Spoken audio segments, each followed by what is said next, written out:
Good morning. Now the topic is lower bound theory.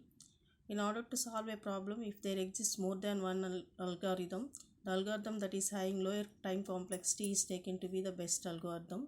So now the purpose of lower bound theory is to establish that the given algorithm is the most efficient possible.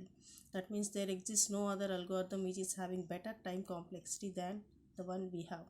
So generally the asymptotic notations are used to establish the lower bound, upper bounds for a given algorithm, and n omega of g of n is the function omega notation is used to represent the lower bound. So if f of n is the function representing the time complexity, we are going to find out a function g of n such that g of n is always greater than or equal to f of n when multiplied by some constant c. And deriving the lower bounds for is very difficult than devising more efficient algorithms. And there are three techniques for establishing the lower bounds of algorithms. One is comparison trees, the other one is oracles and adversary arguments, and the third one is problem reduction. So first we will go with the comparison trees.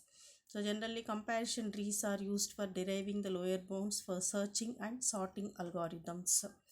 And these are used for modeling the way in which searching and sorting is going to deal with a large number of elements.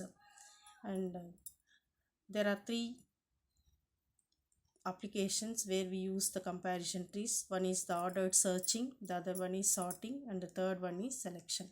So coming to the searching, so in searching we are going to identify whether the given element x is present in array A or not. And each node in the comparison trees is a comparison where x is compared with the element A of I. If the element is found, then it will be a successful search, otherwise it is an unsuccessful search. At each there are three possible outcomes if it is a binary search. The given element x can be either equal to the comparing element A of I, or it can be less than A of I, or it can be greater than A of I. If x equal to A of I, the algorithm terminates, and if x is less than AI, it will go to the left branch, otherwise it will take the right branch. And for sequential search, if the x is equal to A of I, or it cannot be A of I. If it is equal to A of I, then it will be successful, otherwise it will be a failure. So this shows the comparison trees for a sequential search. First we search the given element x with the first element A of 0. If it is equal, then the search is going to stop. Otherwise we are going to compare with the second elements, and so on, like that we will go up to the last element. And in this case, for this linear search, the time complexity is taken to be order of n. And this is the comparison tree for the binary search. Each time it is going to take the internal node represent a comparison, and the external nodes represents a search is successful or unsuccessful. And for binary search, the lower bound is given to be order of n log n, and out of these two algorithms the best time complexity is given by the binary search, so the lower bound for this is taken to be omega of log base 2 n. The second application where we use comparison trees is the sorting. Sorting means we are going to arrange the elements of an array such that A of 0 is less than A of 1, A of 1 is less than A of 2, and so on. A of n minus 1 is less than A of n. And that means we are going to make we are going to search all the permutations of the given elements. Out of that, whichever is going to satisfy the property, that is going to be taken to be the outcome. So since there are n factorial ways of arranging the elements in an array, we have the time complexity as omega of n factorial.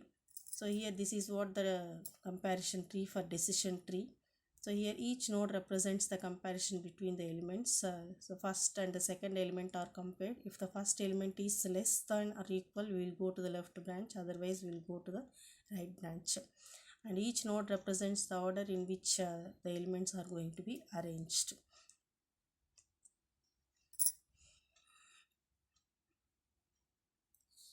So the tree model is possible to execute all the traces.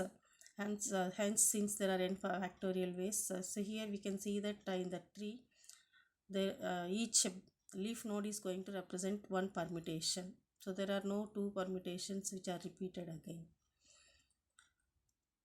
And for sorting, the lower bounds can be established based on the n factorial ways of representing. A lower bound is dependent on the height of the tree, and here it is given. And the third application is selection. That means we are going to find out the maximum of a list. This again requires a comparison from the top to bottom, and the lower bound for selection is given by LK of n is greater than or equal to n minus k plus C log n into n minus 1 into n minus 1 2 into and so on n minus k plus 2. So this is about comparison trees. The second one is oracles and adversary arguments to establish the lower bounds. This is going to consider the best case when the algorithm has to work with the worst case data. And the third one is to establish the lower bounds through reductions. So in this technique, we are going to reduce the given problem to another problem for which the bounds is already known. If P1 and P2 are any two problems, we say that we reduce P1 to P2 in time tau of n if an instance of P1 can be converted into an instance of P2, and a solution for P1 can be obtained from a solution for P2 in times which is less than or equal to n of 2. Thank you.